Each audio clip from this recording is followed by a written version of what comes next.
Hello everyone, welcome to my channel. दोस्तों, मेरे channel में आप सभी का स्वागत है और जो न्यू सब्सक्राइबर हैं उनका हार्दिक अभिनंदन है। दोस्तों, कैसे हैं आप सब? मैं अंकिता जबलपुर से कर रही हूं आप सबका स्वागत। टाइटल और थंबनेल देख के आप लोग समझ गए होंगे कि आज मैं आप लोगों के किन सवालों का जवाब देने वाली हूँ। मैंने जैसा प्रॉमिस किया था अपने लास्ट व्लॉग में कि मैं जल्दी ही आप लोगों के लिए ये वीडियो लेकर आऊँगी, सो मैं आ गई हूँ लेकर। इस वीडियो को या इस रेमेडी को देखने और सुनने से पहले कुछ चीज़ों को आप प्लीज़ जान लीजिए कि जो भी प्रक्रियाएं होती हैं, जो भी प्रॉब्लम होती है हमारी बॉडी में, वो हमेशा के लिए क्योर हो जाए, ये पूरी तरह से संभव नहीं होता। जिन लोगों को सिस्ट की प्रॉब्लम होती है उनको बार बार सिस्ट बनना चालू हो जाता है। जिन लोगों को कैंसर वगैरह होता है उन लोगों को एक बार तो कैंसर से निजात मिल जाती है, लेकिन बॉडी में बार बार उसे रिपीट होने का खतरा बना रहता है। तो हमें अगर ऐसी कोई भी प्रॉब्लम किसी भी चीज तरह की, चाहे वो थायराइड हो, डायबिटीज हो या आपका बीपी हो, किसी भी तरह की कोई भी आपको एक प्रॉब्लम अगर डायग्नोस हो रही है तो आप उसकी केयर कीजिए। साथ में आप अवेयर रहिए कि पूरी तरह से ठीक होने के बाद भी वो वापस से रिपीट हो सकता है। तो ऐसी कोई भी चीज़ ना करिए जिससे वो चीज़ रिपीट हो। तो आइए, सबसे पहले मैं पीसीओडी से रिलेटेड जितनी चीज़ें मैं जानती हूँ वो आप लोगों के साथ शेयर करती हूँ, साथ में मैं रेमेडी शेयर करती हूँ और उसके बाद कुछ खास पॉइंट आप लोगों को बताऊंगी जिनका आप लोगों को खासा ध्यान रखना है। महिलाओं से जुड़ी समस्याएं बहुत सारी होती हैं दोस्तों, किसी को कुछ किसी को कुछ। पीसीओडी की प्रॉब्लम आजकल हर किसी में देखने को आपको मिलेगी, चाहे वो लड़की हो, महिला हो, कोई एजेड वुमेन हो, किसी न किसी रूप में वो परेशान है। इसलिए हमें सबसे पहले उसका कारण जानना बहुत ज़रूरी होता है। नॉर्मली अगर पीसीओडी की प्रॉब्लम है तो आपको आपके हार्मोन्स पे वर्क करना चाहिए। जब भी आपके हार्मोन्स डिसबैलेंस होंगे, आपको प्रॉब्लम बहुत ज़्यादा बढ़ जाएगी। दूसरी बात, आपको सबसे पहले अपने रूटीन को फ़ॉलो करना होगा, अपने रूटीन पे बहुत ज़्यादा ध्यान देना होगा। आपको अपनी डाइट पे बहुत ज़्यादा ध्यान देना होगा, आपको अपनी बॉडी रेस्ट पे बहुत ज़्यादा ध्यान देना होगा। प्रॉपर तरीके से नींद ना होना, रेस्ट ना मिलना, अच्छा खान-पान रूटीन में ना होना, उस वजह से हमारे हार्मोन्स पे असर पड़ता है और हमें जो है तरह-तरह की प्रॉब्लम्स का सामना करना पड़ता है। कई बार हम डॉक्टर के पास जाते हैं, डॉक्टर हमें मेडिसिन देते हैं, हमारी प्रॉब्लम सॉल्व हो जाती है। बट वही की वही एज़ इट इज़ लाइफ़स्टाइल की वजह से दोबारा बार-बार हमें ये सारी प्रॉब्लम्स का सामना करना पड़ता है। पीसीओडी में जो पेन होता है उस वजह से हम ठीक से रह नहीं पाते, कहीं भी हमें रेस्ट नहीं मिलता, बार-बार हम पेन किलर नहीं खा सकते हैं दोस्तों। तो इसका सीधा-सा सॉल्यूशन है, मैं एक आपको छोटी-सी रेमेडी बता रही हूँ। उस रेमेडी को करने से, चाहे अगर आपको ओवर ब्लीडिंग होती हो, चाहे आपको बिल्कुल भी फ्लो ना हो, दोनों ही केसेस में आपको आराम मिलेगा। ये एक तरह का वुमेन्स च्यवनप्राश आप समझ सकते हैं। खाने में मात्रा का ध्यान रखना है, कम मात्रा से हमें स्टार्ट करना है। पहले 1 टाइम लीजिए, अगर आपको अच्छा आराम मिल रहा है, रिज़ल्ट मिल रहा है तो आप इसे 2 टाइम ले सकते हैं। तो चलिए, इसको मैं बनाना शुरू करती हूँ और आप लोगों को साथ के साथ एक्सप्लेन भी करती जाऊँगी।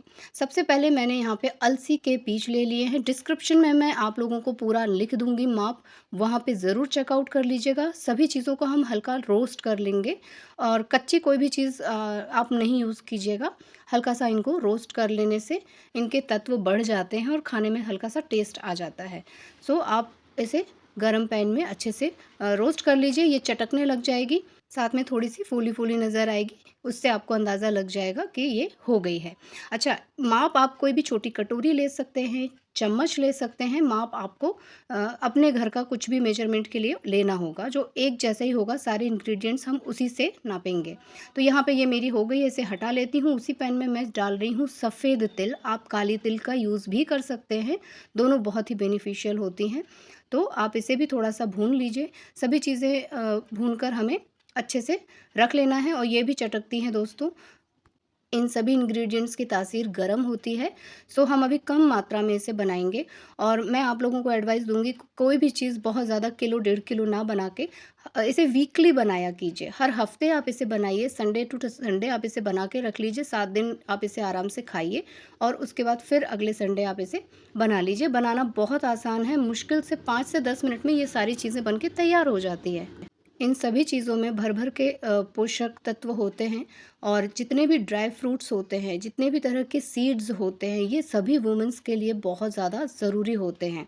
अब मैंने पॉपी सीड ले लिया है, हम लोग इसे खसखस बोलते हैं और इसे भी हम भून लेंगे। खसखस की मात्रा मैंने कम ली है, 1 चम्मच ली है, जबकि मैंने बाकी चीज़ों की मात्रा 1-1 कटोरी ली है। तो आप इसे 1 चम्मच भी यूज़ कर सकते हैं, अगर आपको ज़्यादा यूज़ करना है तो आप ज़्यादा भी ले सकते हैं, इससे कोई ऐसा ख़ासा फ़र्क नहीं पड़ेगा। और ये मैंने लिए हैं पम्पकिन सीड्स, आप इसकी जगह सनफ्लावर सीड्स भी ले सकते हैं। ये सारे सीड्स भी बहुत ज़्यादा हेल्दी होते हैं और वुमेन्स के हार्मोनल बैलेंस को बनाए रखने में बहुत ज़्यादा हेल्पफुल होते हैं। तो जितने प्रकार के सीड्स आपको मिल जाएँ आप सभी यूज़ कर सकते हैं, मात्रा का आप ध्यान रखिएगा।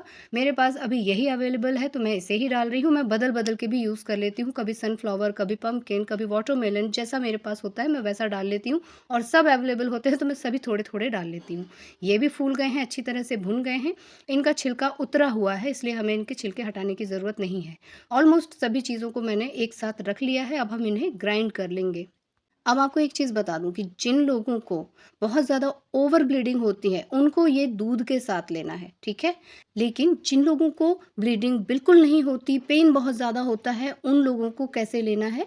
उनको थोड़ा-सा घी में ये गोंद डाल देना है, ये दर्द में बहुत ज़्यादा आराम देती है, कमर दर्द, पेट के निचले हिस्से में जो दर्द होता है, उसके लिए आपको घी में गोंद को भून लेना है और उसी में आपको गुड़ ऐड कर देना है, ठीक है? जिन लोगों को ओवर ब्लीडिंग होती है वो इसका इस्तेमाल नहीं करेंगे, लेकिन जिनको ब्लीडिंग बिल्कुल नहीं होती है, बहुत परेशानी होती है, बहुत ज़्यादा पेन और ऐंठन का सामना करना पड़ता है, वो लोग गुड़ का इस्तेमाल करेंगे और गुड़ में आप हल्दी, अदरक ज़रूर डालेंगे, ठीक है? जब गुड़ मेल्ट हो जाएगा तो मैं इसमें मेरे पास कच्ची हल्दी है, वही घिस कर डाल रही हूँ और थोड़ी-सी अदरक ऐड कर रही हूँ और बस हम इन सभी चीज़ों को अच्छे से मेल्ट हो जाने देंगे और बाकी का जो हमने ग्राइंड करके रखा हुआ मिश्रण है, वो इसी में ऐड करेंगे।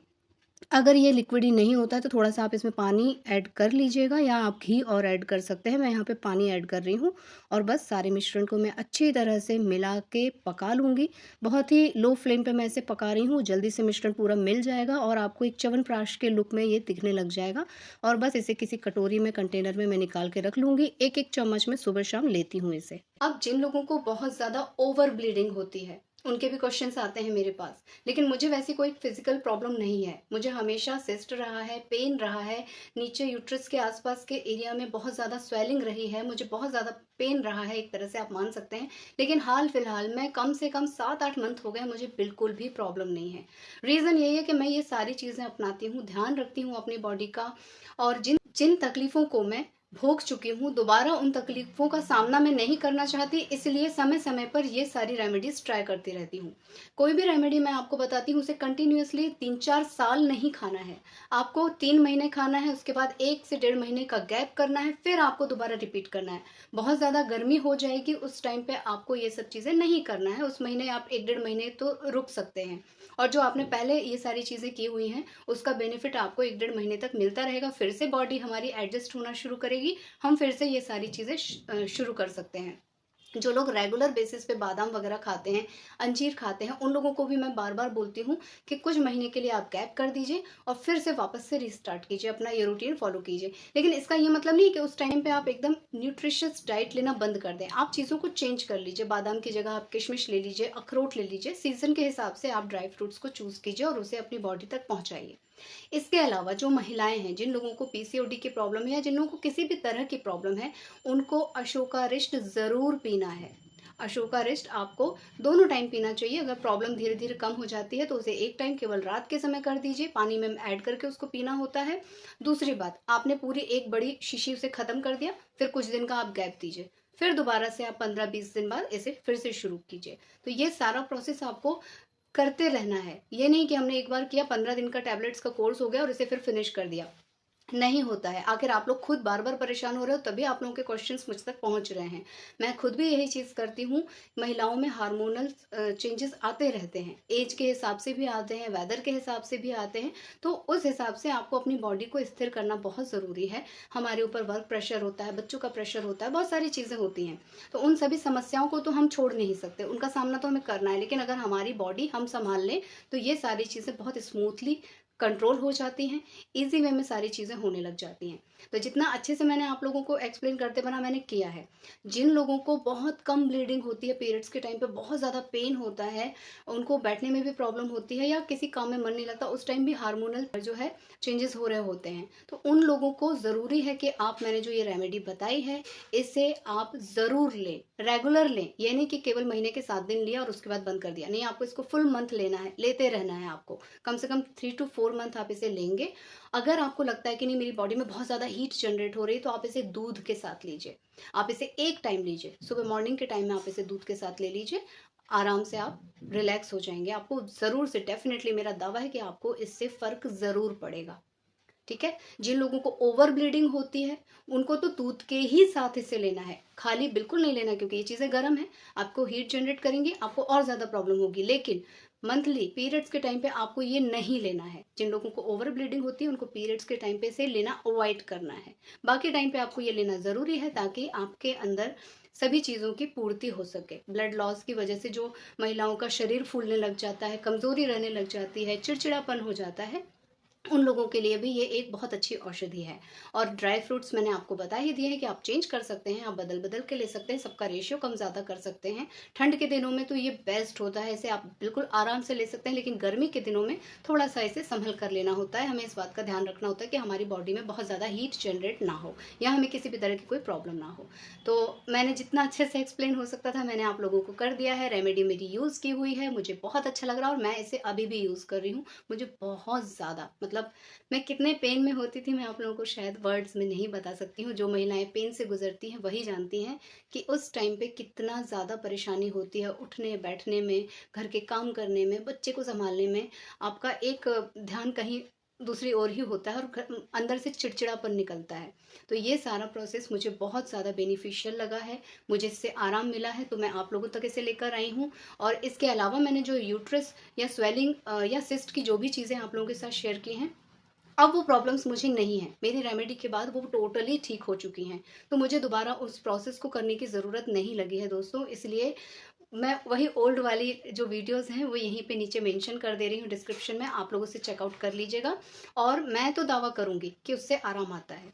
मैं डॉक्टर के पास भी जा चुकी हूँ, आयुर्वेदिक ट्रीटमेंट भी करवा चुकी हूँ, लेकिन मुझे जितना फ़ायदा इस रेमेडी से मिला है किसी भी चीज़ से नहीं मिला है। तो मैं अपने एक्सपीरियंस के आधार पे आप लोगों को ये बोलूँगी कि अपनी बॉडी को ऑब्जर्व करते हुए आप लोग इसे ज़रूर से फॉलो करिए। अगर आप लोगों को भी आराम आ जाता है तो इससे ज़्यादा बड़ी बात और क्या हो सकती है ना। अदरवाइज डॉक्टर्स तो हैं ही, वो हमें सही सलाह देते हैं, लेकिन कभी कभी हम उनकी रेमेडी, उनके किए हुए ट्रीटमेंट को बर्दाश्त नहीं कर पाते हैं, हम ज़्यादा दिन उसे लंबा नहीं कर सकते हैं, तो हमें प्रॉब्लम होती है, प्रॉब्लम का सामना करना पड़ता है। तो मेरा जो भी एक्सपीरियंस था, मेरे जो भी अनुभव है, मैंने जो भी चीज़ें ट्राई की हैं आप लोगों के साथ उसे खुल के शेयर किया है। और ये खास आज की वीडियो वुमेंस के लिए है। तो कैसी लगी मेरी वीडियो, कैसी लगी मेरी रेमेडी, प्लीज़ कमेंट डाउन करना मत भूलिएगा। अगर ये आप लोगों को यूज़फुल लगती है तो इसे अपने फैमिली और फ्रेंड्स के साथ ज़रूर से शेयर कीजिएगा, ताकि मैक्सिमम लोग, मैक्सिमम बच्चियाँ इसका लाभ उठा सके। इस वीडियो का मैं यहीं पे एंड कर ले रही हूँ, आप लोगों से ले लेती हूँ विदा। मिलूंगी अपने नेक्स्ट वीडियो में, लेकिन जाने से पहले आप लोगों से रिक्वेस्ट करूंगी कि जो लोग भी न्यू है प्लीज़ मेरे चैनल को सब्सक्राइब कीजिएगा, वीडियोस को लाइक कीजिएगा और अपनी फैमिली और फ्रेंड्स के साथ उसे शेयर कीजिएगा। दोस्तों इसी तरह अपना प्यार और आशीर्वाद बनाए रखिएगा। बाय बाय, अपना ख्याल रखिएगा।